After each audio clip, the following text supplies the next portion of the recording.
How you all doing, guys? Brandon here. Welcome back to Retro Dodo. And a question I get asked very often is, how many handhelds do you own? So I thought I'd put together this video of basically my entire handheld collection. Now there's a fair few on here. Some are old, some are new, some are fake, some are modified. Like, it's all just a massive pile up of handhelds that have either been featured or I want to add to my collection. So I'm just going to go through them with you. Some of them you probably know, some of them maybe not so much, but I just want to go through basically my favorites with you and just some that are featured here. Now, the one taking up most of the room is by far one of my favorite products that I have bought for the Game Boy. Now, this one here is basically called the Booster Boy for the original Game Boy. Now, the great thing with this is that you don't need original batteries for your Game Boy. So you just put the batteries in the Booster Boy, and if you want, if you can't really see, you've got a magnifying glass here, like so. You probably can't even see the screen. And I just go to the back here, turn on the Game Boy, and it will amplify the speakers, it will magnify it for you, and basically turn it into a desk Game Boy? I don't know, but it all works. The analog stick moves the D-pad, the buttons press down on the actual Game Boy. Like, it's a cool accessory, and they're getting quite rare. If you can get one of these boxed, fair play, they're worth quite a bit of money. So that's called the Booster Boy. I don't know how much they go for now. Probably, I reckon, near $100. So if you have one of them in your collection, I'd keep hold of it if I were you. So let's pull that down. So we're starting with the oldest. What else have we got? Obviously, I've got a ton of original Game Boys. This here is the Game Boy Pocket, which I've modified. This is glow in the dark as well. The buttons glow in the dark. It's backlit. I made a video on this as well. I pimped it. Basically, all of these here, I made a video on. You've also got the Game Boy Color here, and you've also got a fake Game Boy Color here. And this one's actually pretty good. Plays original Game Boy Color cartridges as well, and you can even add a TF cartridge in here to play a bunch of other games as well. So you will find that I have a lot of fakes here because I just for some reason I like fakes. Like, for example, the Game Boy Advance SP, a real one, a fake one called the GB Station Lite. Plays cartridges, you know, it's just crazy how many of these fakes come out. Again, Game Boy Pocket, fake Game Boy Pocket, plays the cartridges. Like, these things are hilarious and I absolutely love them. You've got the original Nintendo Switch Lite here, which I've added on a matte black skin cover from D Brands. I really like that, looks sleek. And I also found a miniature Nintendo Switch called the Powkiddy Q90. I love this adorable little thing. It's a great little handheld, plays a bunch of ROMs, and the great thing with this one is that it comes preloaded with hundreds and hundreds of games. So you can play Game Boy Advance, Mega Drive, all on that handheld, and it works really good. I've got the original DS here. I remember having one of these as a kid. What a great handheld for its time. You can play your DS games and your Game Boy Advance games. And if you have a broken DS, you can turn it into one of these, which is a Game Boy Macro. Now, basically, I didn't do this myself. I purchased it. It's basically turned it into a Game Boy Advance that looks kind of cool. And they've called it the Game Boy Macro just because it's a bit bigger than the Game Boy Advance. Here's the Game Boy Advance. This is a modified one. So this one's really cool. Actually, it's not this one. This one's had amplified stereo speaker in it. It's got a backlit display. My other one actually comes with a rechargeable battery pack, and the buttons, the shoulder buttons, are incredibly responsive as well. They've changed some of the stuff on the inside there. And then coming on to my Nintendo Switch, which a lot of you have seen. This is my custom Nintendo Switch made by Captain Alex over on Instagram. I love this thing, and I'm so happy Nintendo came out with something that you can play with family and friends on the go. It's a phenomenal handheld in my opinion. Now coming on to more of the Chinese stuff, you've got the Retro Game 300 here. a phenomenal handheld for you Game Boy Color fans out there. It's got some really nice triggers, and they upgraded to the Retro Game 350 here, which, as you well know, we ranked our best handheld of 2019, and it's still our best handheld to this date. It's a phenomenal, well-built handheld, can play all of your ROMs, can even handle PlayStation 1 as well. So if you're on the market, definitely pick this up. The latest handheld to come out of China, we did a video on it, is this. This is the Odroid Go Advance. It's only $55, and it can play your N64, your PSP, and some have even got GameCube to work on here. And it also plays N64 really well. But the problem with that is that it doesn't have enough buttons. The build quality is a little poor, and you have to build it all and install all the software yourself. So there is some cons to that, but without doubt, a great handheld that will be in our top 10 at the end of 2020. This one here, which is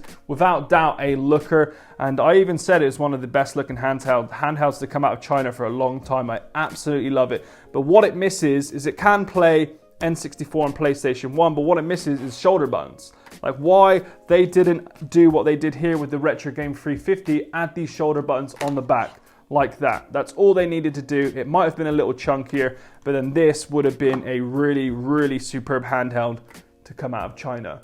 And ones for you Western folk, like, you can get all of these in America, but one that America came out with and is still great to this day is the Clockwork Game Shell. Now, you actually make this yourself. So basically it's like Lego for adults. If I turn these little capsules off like so, you can see the interior here. If I take off this shell, it's basically all modular. So you had to build it yourself, put everything together. There's no soldering. It was super easy. Even kids can do it, but it was just a lot of fun. And for those of you that are into adding ROMs, playing other games, this is a great little handheld for you because it absolutely works and it's fun to make. Plus you can add Lego on the back, which is actually quite cool. What else is there? You've got like a bunch of fakes as well, like a little fake Wii U. We've got a fake Nintendo Switch here, 2 fake Nintendo Switches. Like, look at these things. China keeps coming out with these. I think I've got one on the way as well, which is a smaller one, which is actually meant to be quite good. Like, China just keep coming out with this stuff, and I keep buying it. And if you go onto the Retropie scene here, we got 2 Retropie handhelds. Very, very powerful, small, very, very modular. Like, this can run Game Gear, Advance, and it's in a Dreamcast VMU. I did a video on that, absolutely in love with it. It's a bit pricey, and the same with this one, very, very pricey, but it's a Retropie handheld that you can build yourself, you can install software yourself. Very, very modular handheld for those of you that want to do it yourself.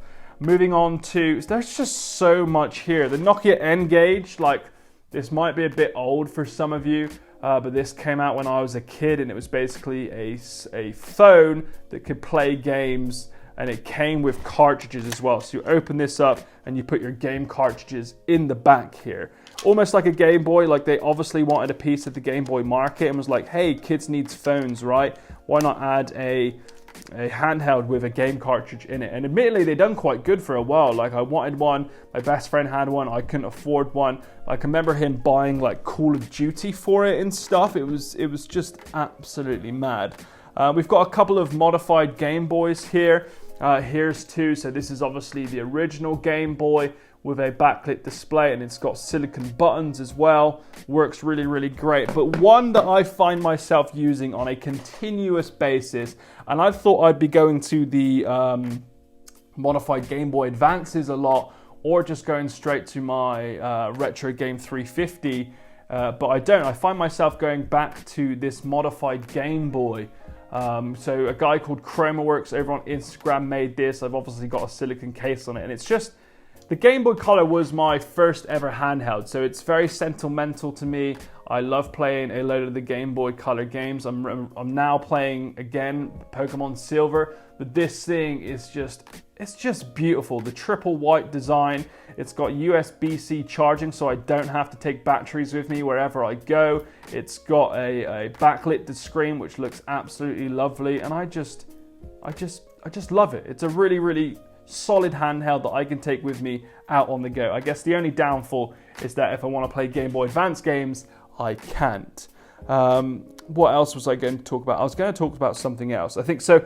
I mentioned the Retro Game 350 being my favorite handheld, but they also came out with a metal version here. I apologize for all the dust and the fingerprints on these things. They've been in my drawer for a while. So this is the metal Retro Game 350, and I absolutely love it. It's very, very pricey. I think this is like well over the I think it's $150 for the metal version, whereas the original is like 80. So definitely don't buy it if you're on a budget, but this thing feels great. It's solid, it's heavy, it feels great, it works great, and it just looks an absolute unit. But again, very, very pricey. There's other things which I got, like the PS Vita. I've got the original PSP. I think this is the 2000. This is one I actually had as a kid, so it's very, very scuffed. You know, going back to, so what happened is Bitboy started, in my opinion, the emulator scene with this. You may have seen this around. This is the original Bitboy, and it's basically a pocket Game Boy that you can install ROMs to and play on the go. And ever since they released that, they sold a bunch of them, and now a load of them are coming out of China wanting a slice of the pie, like the Game Kitty 350. The Retro Game 350, Pow Kitty are starting to bring out more. The LDK Horizontal and the little LDK came out on the scene as well. And these are actually really, really good. I still like them to this day, especially the Horizontal. Looks great, feels great, and it's slim. Then Bitboy came out with the smaller Pocket Go. That sold a bunch, but it wasn't big enough, so they came out with this, which is the new Bitboy Pocket Go version 2, which is still a phenomenal handheld and rivals the Retro Game 350 in every way. It's slimmer, more compact, same power, but the Retro Game 350 has 4 shoulder buttons and 2 analog sticks, so that's, you know, that's nice to play on. So there you have it, a little look at my collection. Now, where I want my collection to go is that I want basically more originals box. Like I got a couple Gameboy Colors box, I got a couple of Game Boy Advances box, but I also want the, is it called the Sega Nomad? That handheld looks insane. I never had that as a kid. Modifying that would look absolutely stunning. So that's next on my list to get. So there you have it. A quick look. I didn't want to make this too long. I could go into every single handheld and show you every single game running, but most of these here I have done a video on. So if you're interested in more information on them, there is a video on my channel going over it individually, unboxing it, reviewing it, so on and so on. Even pimping stuff, like pimping the Nintendo Switch, pimping the Game Boy, pimping the Game Boy Pocket. I've done it. Whatever's here, I've done it. Maybe not the Nintendo DS. I might have to pimp that soon. Let me know if you want to see that. So there you have it. Let me know in the comment section below what is your favorite handheld. I'm actually really interested to find out if you're still using your old modified consoles or you're going over to China. You're not going over there. You don't want to go over there this time of year. Oh boy. Or you're going over to China to pick up their handhelds because they are coming out with some seriously cool stuff. Oh, and the Analog Pocket is just around the corner. That is going to blow all of these out of the water, I think. Let me know in the comments below, again, what your favorite handheld is, and I hope to see you in the next video. Peace.